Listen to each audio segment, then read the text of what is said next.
questions? What is your soup of the day? We have a mulligatawny soup. Oh, do you have any specials? We have a steak special today. Oh, how's that cooked? That's pan-seared and then... Does it come with a side dish? Is it grilled? Can I have it steamed? So what do you recommend? What kind of pie do you have? You're an actor. Aren't you from Ohio? Any questions?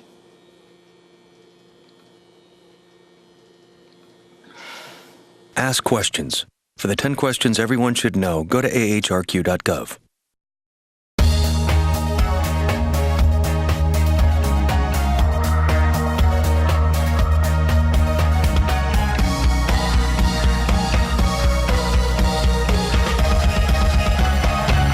Welcome to this edition of Lancaster Perspective. I'm Mike Miller. Thanks for tuning in. My special guest today, the Assistant City Engineer, Mitch Noland. How you doing, buddy? I'm doing fine. Thank you very much. Life treating you all right? Doing good, yes. Yep. That's well, we're glad you're here. I know it's a busy time of the year for you guys, and It is. A lot of stuff going on. How long have you been with the engineering department? I've been there approximately a year and a half. So it was October of 13 is when I started. So Fantastic. Yep. It's now talk a little bit about what you do all day. I know you've got a lot of stuff to do, but what's your primary responsibility? Primarily, obviously, the major parts are, overseeing a lot of the capital improvements that the city has, specifically in the street side of things. I oversee all of the federal projects that we get through the feds, and working with ODOT District 5 and a lot of those agencies on street projects. So that's a major part of it all. So. And it's that time of year where potholes come up and paving's redone, and now everybody knows to call Mitch Noland at the city engineer's office. Right. Let's talk a little bit about first how are streets selected? Is there a method? Do you put the names in a hat? How do we do this? Yeah. Well, and before I answer that, I'll just I'd like to just make a mention to all the citizens of the city of Lancaster, and just just say that we're appreciative of the levy that passed. That really helps out in regards to how our streets are funded and how things get selected, because we do have money to do these types of improvements and use it for match monies on other various funded projects. So I'll start with that and kind of roll into the street selection process. Really the first thing that we evaluate is there's two types of streets that I kind of see in the city, and one being a surface transportation program street, meaning it's funded by the federal government. It's an 80-20 type match. And then there's local streets. And so I kind of differentiate that, certain streets that we have that are within the city that are funded through ODOT or through the feds, and then we have our local streets. So we first start with that. And then we move into, once we determine if it's a local street, we look at using the 3 mil levy money and that type of thing.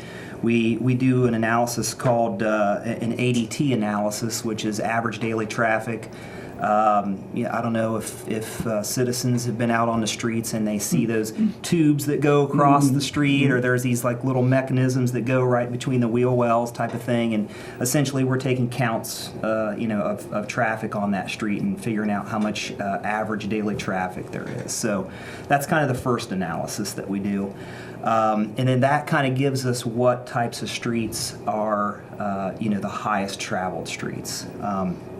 And then we move into the second type of analysis, which is the pavement condition rating, or PCR. As engineers, we like to have all these acronyms, right? Every place has an acronym. Yep, absolutely. So we do and we had a consultant in 2014 do the whole city, every city street, public street in the city, an analysis of a PCR rating, which is a pavement condition rating that basically evaluates what condition that street is on the surface. So when you say condition, is it like cracking or potholes, or is it? Yes. It analyzes, cracking. They call it alligator cracking. I don't know if you see it, but there's these little blocks or blocking that's around the pavement, and they'll look for deformation, where you actually see where rutting or deformities are in the pavement, and obviously potholes and all those things. Those are all taken into account into the total analysis of the condition. So so that's essentially kind of the second thing, and then it goes into more the third thing that we go into, which to me is more of kind of like I call it the wild card, because we have multiple utilities that we have underneath the streets. There's gas lines, there's storm sewers, there's sanitary sewers, there's water lines, there's all these different other forms of infrastructure that are under the street, and they all have projects that are trying to improve their specific utility as well. And so, one thing that we're really we try to do is try to coordinate all those different things so that we don't pave a street and then Have to go back and repave it? 1 year later we cut into it again. So we try to coordinate that stuff, and that's one of the hardest things to do, is just to try to make sure that all those different utilities are kind of in sequence. How long does it take from when you say, okay, we're going to pave Columbus Street, and we have to go through all the gas, the storm, all those things, until you start paving? I mean, people think, it takes 2 years to do it. I mean... Yeah, and I would say for a STP project, like a federally aided project, which has a lot more requirements because we have to go through environmental and all these different types of federal things, it usually takes probably 2 to 3 years of planning to get to that point. For a locally funded project where we don't have as much red tape to get through, for instance, the 3 mil levy, if we can start a project, if all the utilities are clear and we don't have a lot of different things that need to go into the street, if we had a year in advance and having that planned, it would take that long for the planning of that type of stuff. Now, when you bid these out to people, do you bid it 1 year and say this is going to happen, and do you bid it now and say this is going to happen in 2017, or? Typically not. A lot of the federally funded jobs we do, like the West Fair and Collins Road, we bid that out in 2014, and as people know today, that it's actually happening now in 2015. So that happens. It's potential, depending on the size of the project, that it could overlap a construction season for that to happen. Thus far, we haven't done that. It's always been bid out the same year, same calendar year than in the construction season, but there is potential for that depending on the size of the project. So. Okay. So once you decide what street it is, and you've done the process, what do you have to go out and inspect the street then, or what do you collect data for it? Or? Yes. Essentially, once we do all those other things, we go the ADT, the PCRs, and look at other capital improvements. We also look at mobilization type stuff where there's. Even though we don't try to just do one little section, we try to see how streets could configure in some of the same locations so that we're not hopscotching contractors all around the city. So there's a little bit of that as well. But as far as, when that street is selected, then, there's certain types of criteria we'll go through as far as pavement cores. We start collecting data on ADA ramps or wheelchair ramps that are necessary because we're required to do that on a paving project. A curved street versus a non-curved street, there's a little bit different type of way we might plan for that. Curved streets, as you probably have seen in the past, we see over, from years past, a lot of times they don't mill off anything and they just overlay it. Well, then our curbs start to disappear. And so anyhow, we do a little bit of, how that's going to play into the economics of our selection and that type of thing.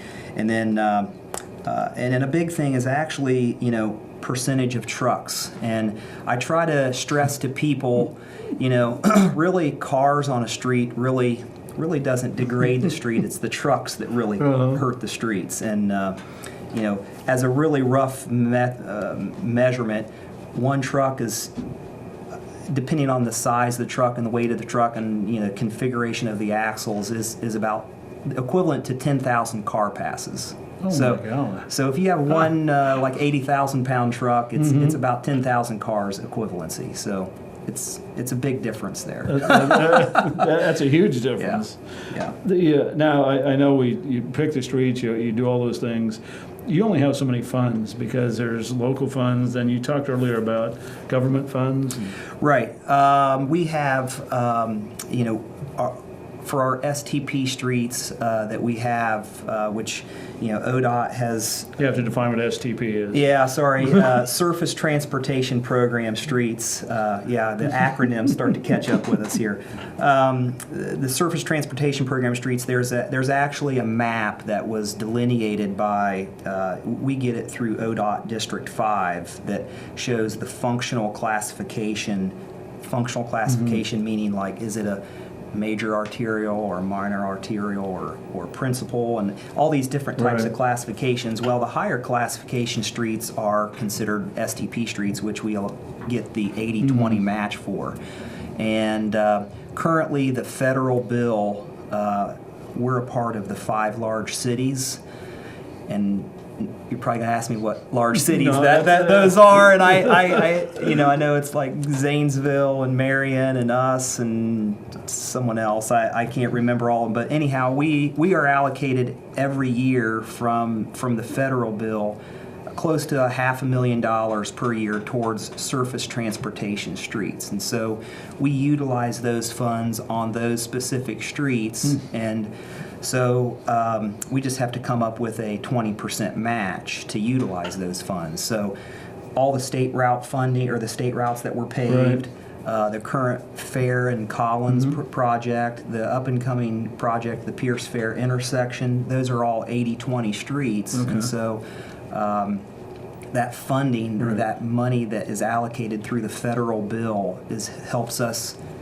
We leverage our local funds to pay for those types of things. So anyhow, I guess that kind of covers that type of thing. There's also Ohio Public Works Commission, which is applications that we put to the Ohio Public Works Commission every year. They're due in October, and we can select certain streets and try to go after certain streets for. Now, when you say we can select, is it you? Are you doing this, or is it a committee that does this, or does a city council get together, or the mayor and say, okay, we need to do this street? It'd be the engineer's office as well as the transportation office, as far as those departments together, is how that is kind of selected, yes. So there's no truth that people just call in and say, I want my street repaved? Yeah, well, usually I'll How get... many of those do you get? Let's be honest. I usually get a lot of those, yeah. So they're, usually people will say, well, when's my street going to be, when's it going to be paved? And I'm a taxpayer. I want my street paved. Right, I pay taxes. When is mine's going to be paved? And, I try to tell people and say, I try to put it in a perspective of, I'm trying to do the greatest good for the greatest amount of people, and the way I think that's the best way to evaluate that is, how much traffic travels on that street, and it might be good for 10 people there, but it's good for 3,000 people over here, and so and I'm not here to say that their street isn't in bad shape, because there are plenty of bad streets in the city of Lancaster, I promise you that. But that's kind of the method to the madness on how. And I see in the future, we have a 10-year levy. Obviously we're going to knock out a lot of these really high ADT streets that we've been talking about that are in bad shape. I mean, we're not going to be repaving a street that's in good shape. So, when it gets down to more of those, I guess, lesser traveled streets, you might have a side street that might get 500 cars a day or whatever it is.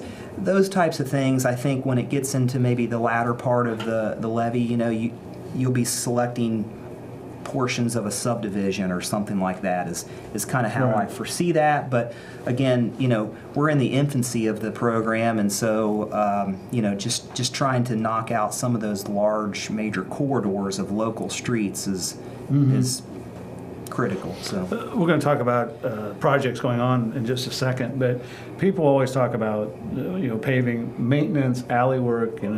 Why can't this be done? Because the federal government doesn't pay for some of those things. that's correct. Yes. The STP funding, or Surface Transportation Program funding, only pays for resurfacing, and people might be familiar with the Broad Street microsurfacing that occurred last year.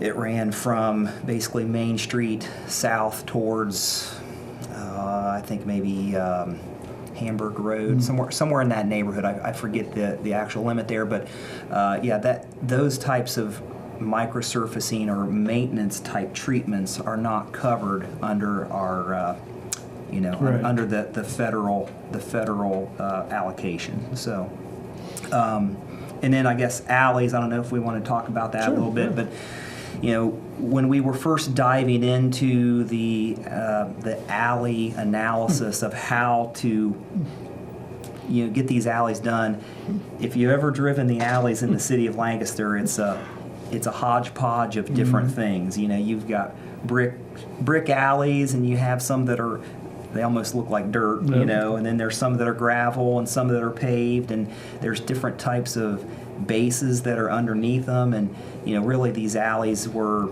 basically designed and constructed with no real consistency, and what we came to the conclusion of is it was very hard to maybe make a design and bid that out to contractors, and Because they're not going to fit all. They're all different. it would change from one block to the other, and if you're sitting on my side of things where you're a designer and you're trying to control costs, whereas on the contractor, not saying that they're unfair, but whenever there's a change, that means there's a change order, and change orders are usually not the most well thought of things, and so that's why the alleys were just such a hard.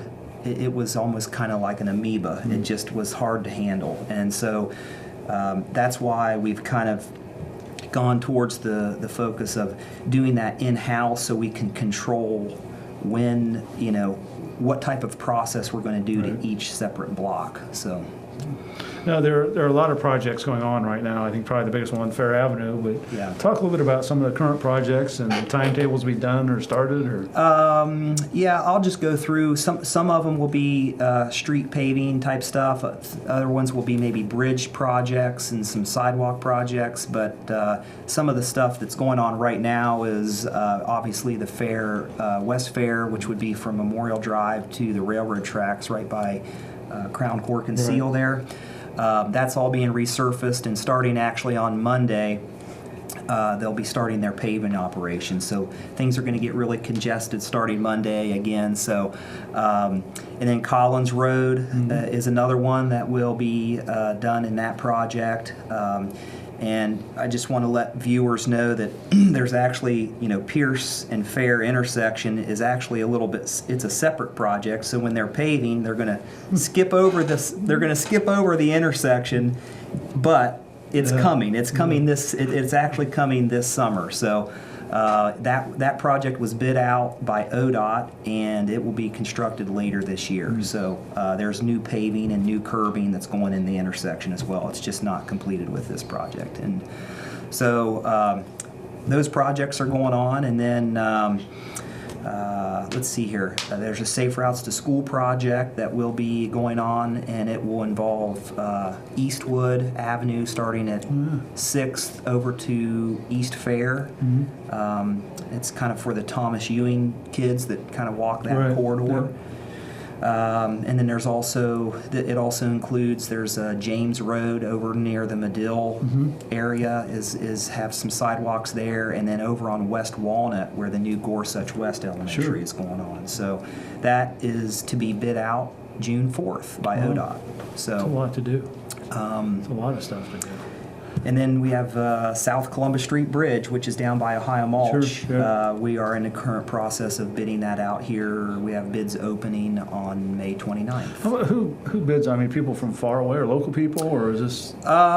Mainly local people. When it comes to asphalt projects. You'll have the Cocosing, who's doing West Fair, Right. Shelley Company. Those are very common names here locally. Spires Paving as well. They're a local company. But there's times when we'll have an out-of-town contractor come in. Some of the more like say the pipe work and culvert work and Right. stuff. Rock River Construction, who is a local company here. They bid on a lot of those types of projects. So I think it's a function of how busy certain contractors are Right. at certain times of the year.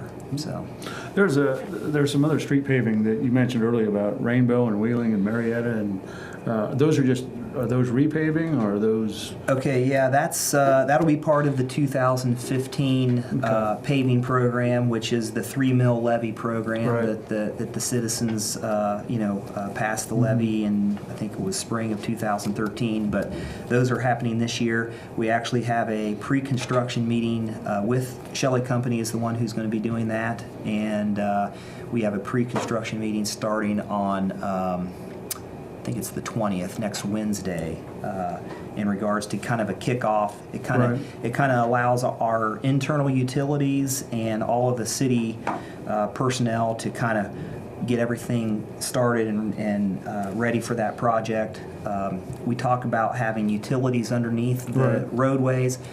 The water department actually is putting a 16-inch water line up Wheeling Road as we speak. So we're trying to get that work completed so that Shelley can come in and then start making it, making it smooth. Have you ever had a situation where we forgot to call, or somebody was supposed to be here on Monday and didn't show up till the following Monday, or For just what? any projects, just that you can think, oh man.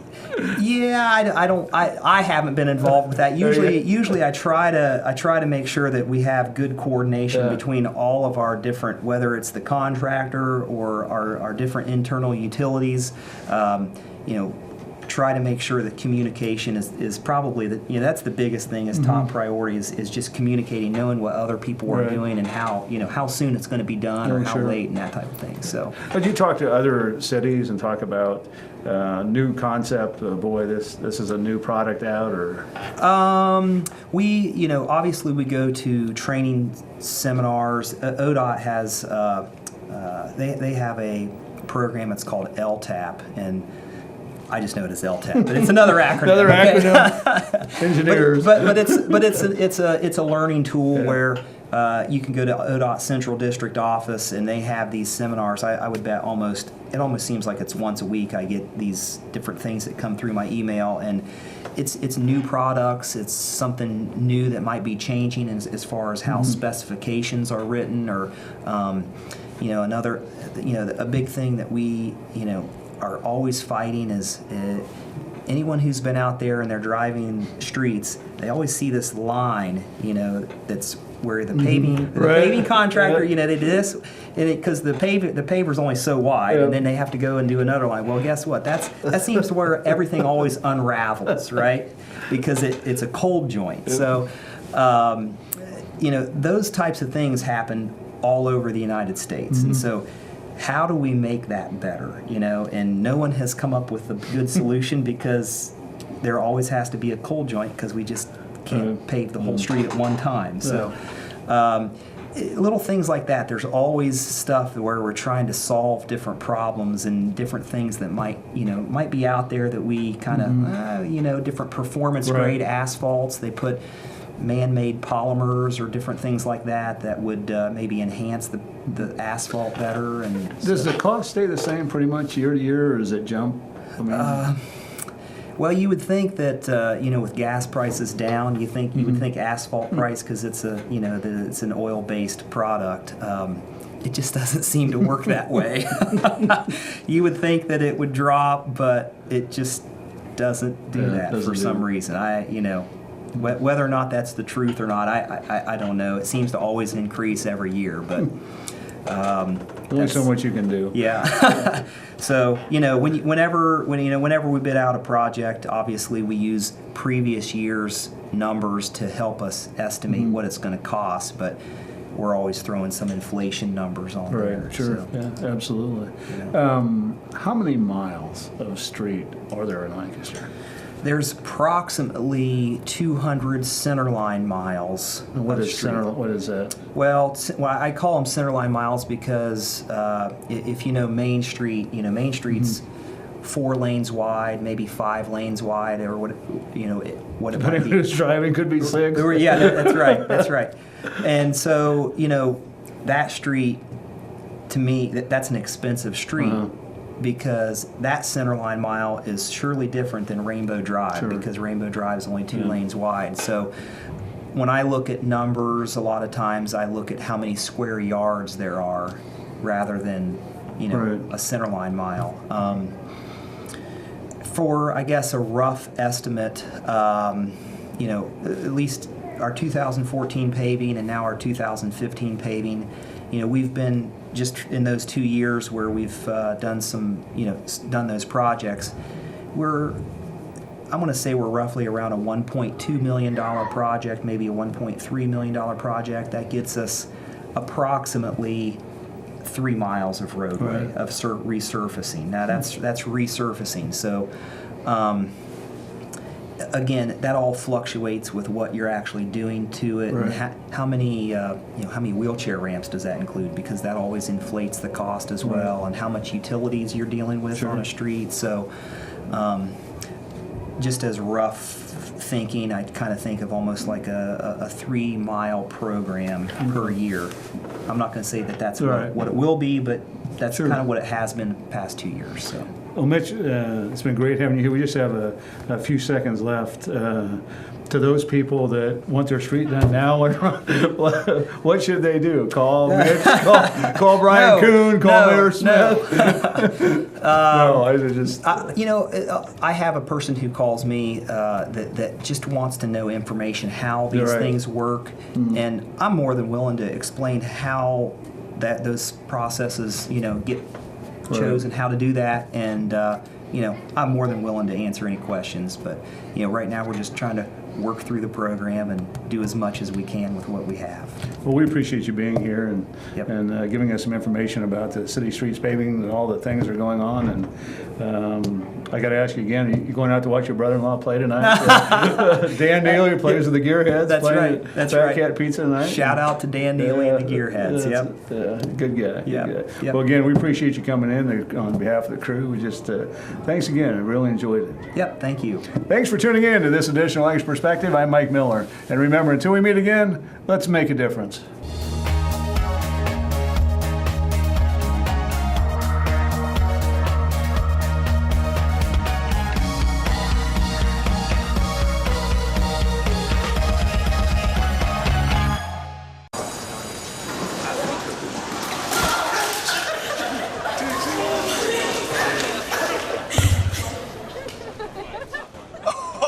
That's low. That's low. That's low. Look, he's blushing.